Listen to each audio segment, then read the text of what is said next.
మీరే మాట్లాడడం, మీరు మాట్లాడిన తర్వాత ఏమో వారు మాట్లాడక ముందే చాలా లీకులు ఇవ్వడం, ఇందాక నేను చెప్పినటువంటి అనేక అనుమానాలు తెలుగు రాష్ట్ర ప్రజల్లో, ముఖ్యంగా ఆంధ్రప్రదేశ్లో ప్రజల్లో తీవ్రమైన నష్టాన్ని చేసేటటువంటి డిమాండ్స్ వారు పెట్టారని, మీరు కొన్ని డిమాండ్స్ను అంగీకరించారనేటువంటి మాటలు పత్రికల్లో వస్తున్నాయి. దీనికి క్లారిఫికేషన్ ఇచ్చుకోవడం మీకు మంచిదని మనవి చేస్తున్నాం. మాకు కాదు, మీకు మంచిది.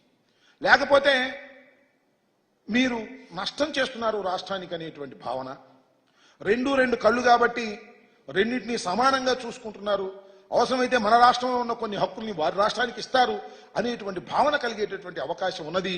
కాబట్టి సత్వరమే మీరు సమాధానం చెప్పండి. మీరు సమాధానం చెప్పకపోతే ఎవరు అనుకోవాల్సింది వాళ్ళు అనుకుంటారు. తీవ్రంగా మీకే నష్టం ఈ ప్రభుత్వానికి జరుగుతుంది, రాష్ట్రానికి జరుగుతుందని కూడా ఈ సందర్భంగా నేను చెప్పదలుచుకున్నాను. కమిటీ వేశారు. అదేదో పూర్వం ఏదో సినిమా మన టీవీలో వచ్చేది ఋతురాగాలని సీరియల్, ఎన్ని సంవత్సరాలు నడిచిందో అన్ని సంవత్సరాలు నడిచింది. ఈ కమిటీలు కూడా అన్ని సంవత్సరాలు నడుస్తుంది. నేను ఒక మాట చెప్తా. ఆల్రెడీ జగన్మోహన్ రెడ్డి గారు మాట్లాడటం, కేంద్రంతో సిఎస్లతో మీటింగ్ వేయటం, బేడీతో ఒక కమిటీని వేయటం, కొంతవరకు ముందుకు వెళ్ళినాయి. మళ్ళీ వెనకొచ్చారు. మళ్ళీ రేవంత్ రెడ్డి, చంద్రబాబు నాయుడు గారు కూర్చొని మాట్లాడుకోవడం, ఏం జరిగింది ఎవరికి చెప్పకుండా పారిపోయి రావడం. This is not at all correct. ప్రజాస్వామ్యంలో ఇది కరెక్ట్ కాదు.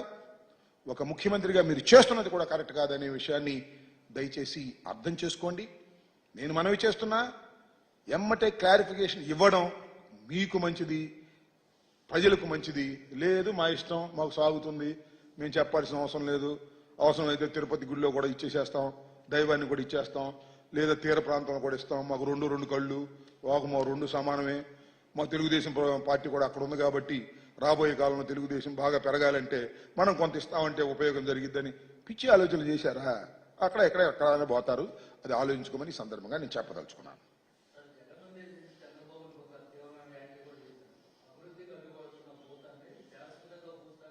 ఇవాళ చంద్రబాబు నాయుడు గారు జగన్మోహన్ రెడ్డి గారి మీద అనేకమైన వ్యాఖ్యలు చేస్తున్నారు.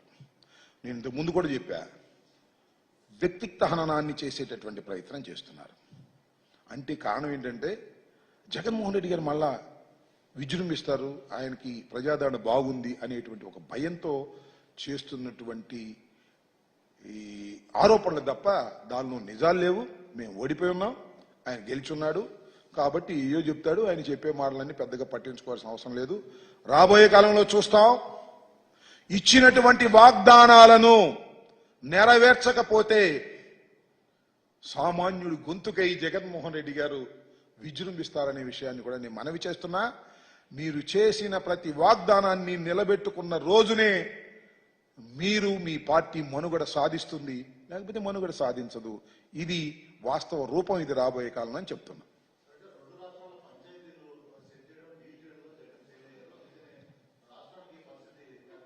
రెండు రాష్ట్రాల పంచాయతీనా?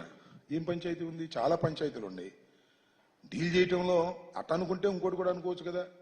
చంద్రబాబు నాయుడు గారు 5 సంవత్సరాల్లో డీల్ చేయడంలో ఫెయిల్ అయితేనే కదా మళ్ళీ జగన్మోహన్ రెడ్డి గారి దగ్గరికి వచ్చింది. సో ఇది ఏం జరిగిద్దంటే, నేను ఒకటి చాలా స్పష్టంగా చెప్పదలుచుకున్నా, కొన్ని విషయాలు ఖచ్చితంగా చాలా సీనియర్ అడ్మినిస్ట్రేటర్, చాలా అనుభవం ఉన్న వ్యక్తి, కేంద్రంలో చక్రం తిప్పినటువంటి వ్యక్తి, భారతదేశంలోని సీనియర్ పొలిటీషియన్ అయినటువంటి నారా చంద్రబాబు నాయుడు గారు, ఇవన్నీ ఆయన చెప్పుకుని నేనేం చెప్పేవి కాదు, అట్టర్ ఫెయిల్యూర్ వల్ల ఈ సమస్య వచ్చిందని మనవి చేస్తున్నాం.